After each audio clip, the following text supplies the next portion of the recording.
Hey, frustrating. So all that you didn't hear. Let me start over. Um, okay. Well, the live chat is on. That's live chat's now working. It looks like audio is finally working. And after what, 2 minutes in, so I'm still learning, and I'm watching. Hey, there we go. Frustrating. So all that. Okay. So I'm just gonna leave this up over here in front of my computer so I can see that we are still live. Now I know you can hear me. Apologize again. I've been messing with stuff this morning. Again, this is still all testing, trying to get everything right. I've messed with cameras, messed with audio, messed with lighting, trying to improve, trying to get rid of shadows. Now today my face is all lit up and I got shadows in the back, and our sign, our this Board Game Life logo sign back there is, I don't know, it seems a little dark. Not a professional, people. Not a professional, obviously, as I was talking on mute for the first 2 minutes. Anyways, let's just get started, and let's see if this video looks better than yesterday's video. Fingers crossed.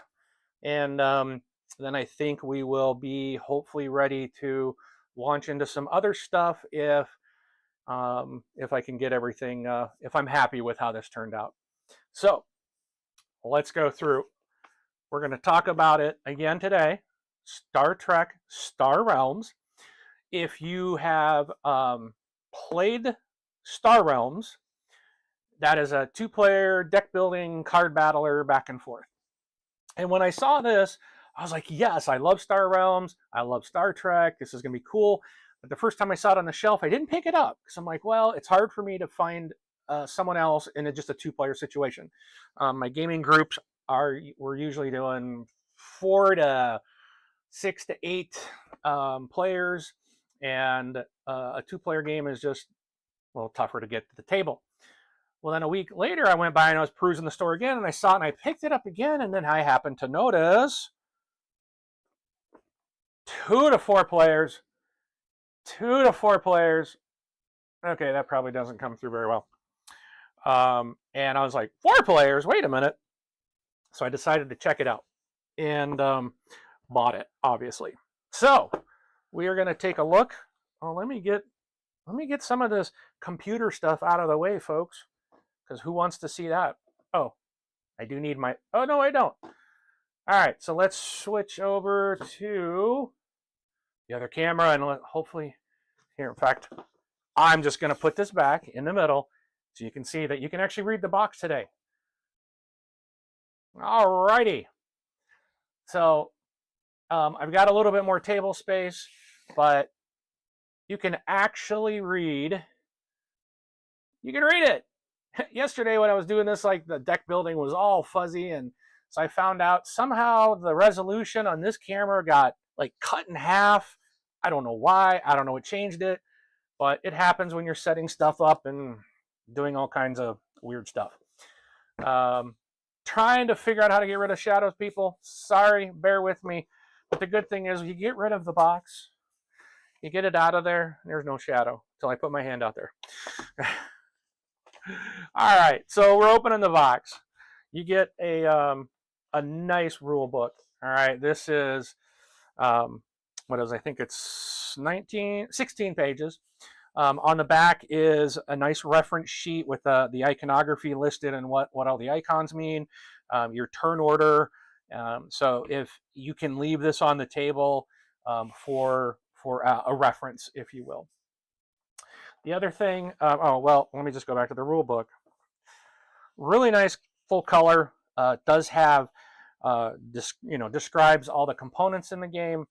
And now I'm getting reflections. There we go. But see, now it's too far away. So, but anyways, it is what it is, right? Cool thing about this game, like I said, 4 players. And if you have 2 copies, they actually have 3 to 6 player modes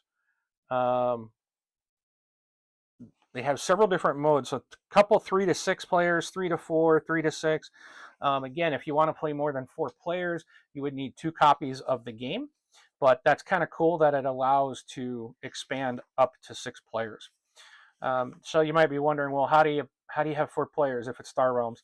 Again, they took Star Realms and then they basically kind of copied and mapped the original Star Realms and themed the new one Star Trek. And so you have the Federation, we have the Klingons, the Romulans, and the Dominion. So they've taken these 4 and put them as separate, I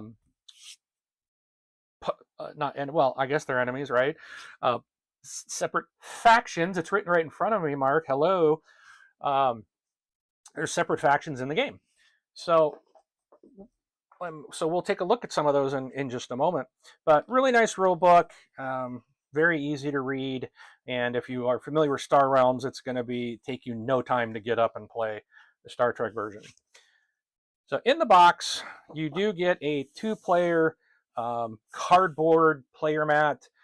And it's nice because on both sides, it does show your turn phases, and it does list where your trade cards, your scrap cards, the Akora class cards go, and then of course the trade row is here as well. So you don't need this, you don't need it, but it's really nice for maybe new players to the game. It just kind of helps you know where to put your stuff. But again, not required, but it's still nice to have for new players. These are cardboard tokens.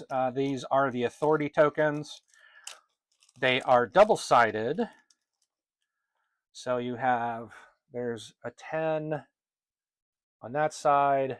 The other side is 20, so that's the authority. And then the 5s and the 1s they're double-sided, but it's the same on both sides.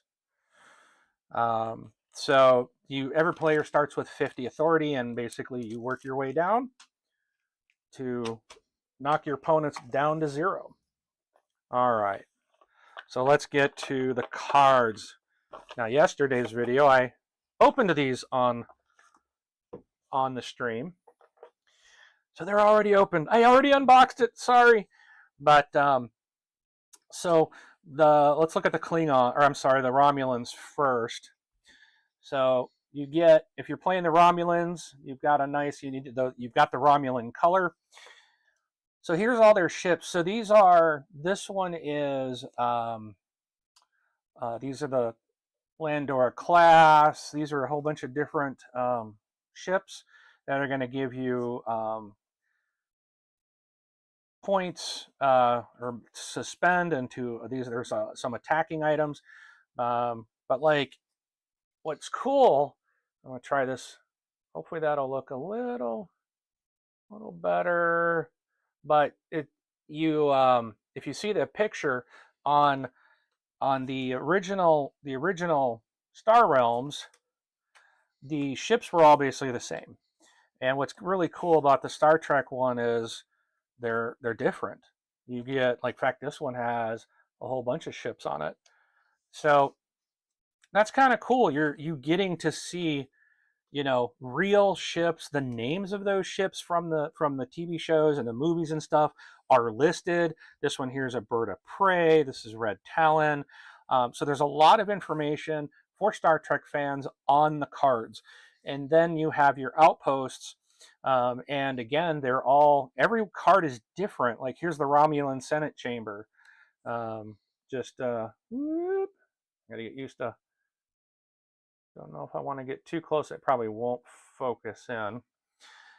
And then here's a Borg Artifact Research Institute.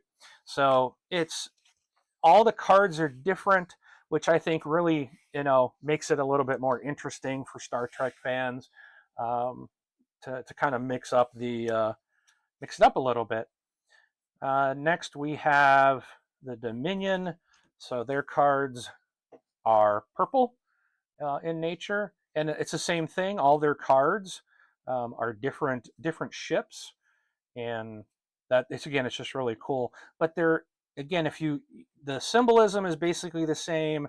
What it costs to purchase the card, the different effects of the card, what they do, are the same as Star Realms. So they still function the same way. And then here's their outpost as well.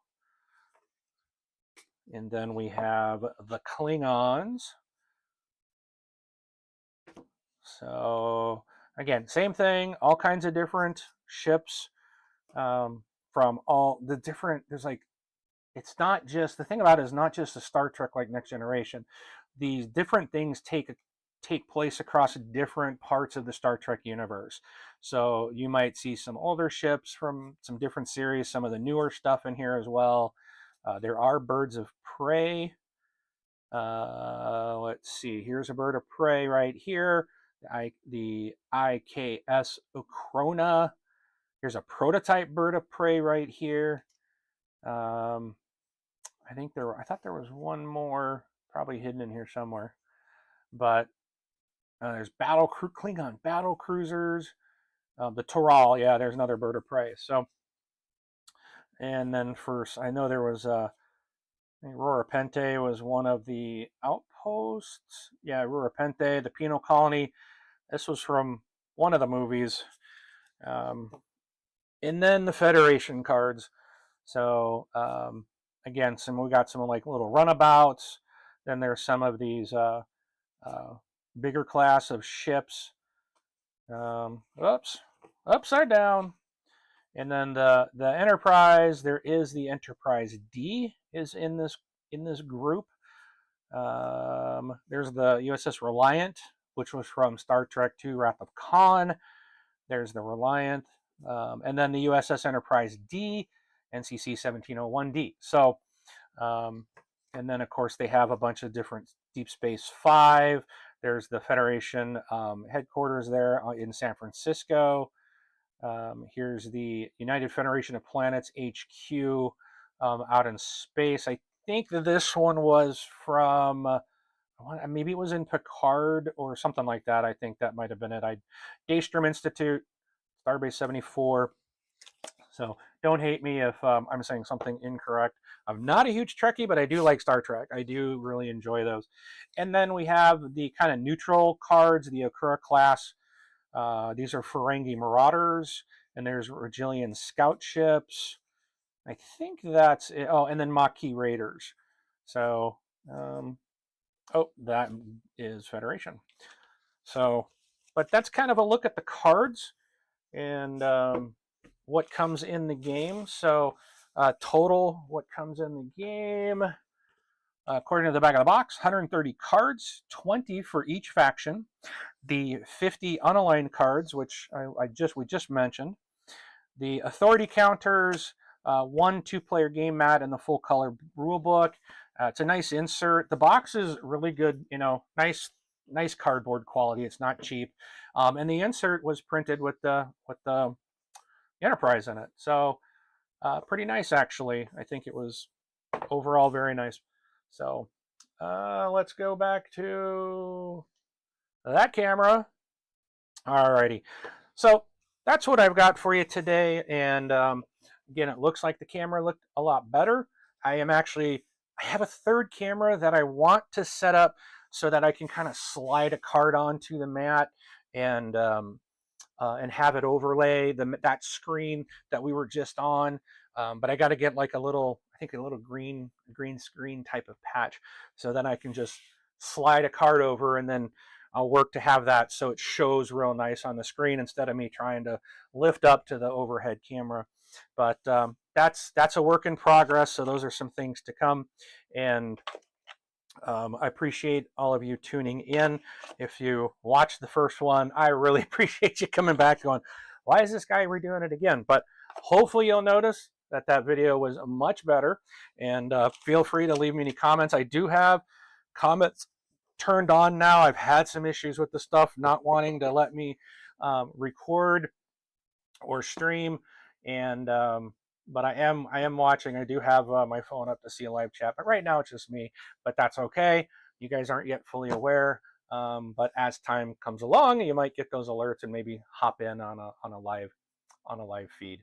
But all right, that's it for me right now, and hopefully I'll be back again here in the next day or two with with a different unboxing, because I do have things that are older games, but are things I've just picked up. And so I still haven't opened them, and I thought I was holding them. I'm like, you know what?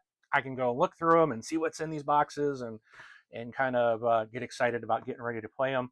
And then, yep, that's it. Again, thank you for checking out This Board Game Life. We do have our audio podcast is now on our YouTube channel. There is a playlist for that. We have created a playlist for the unboxings, and if we do like solo playthroughs and stuff, which I might try to do with like things maybe like Final Girl or Too Many Bones, or I've got some stuff around here thinking about just going live and just sit here and maybe play and see how that goes. But we'll have separate little, what is it, like playlists, yeah, for those things to make it easier for you to find.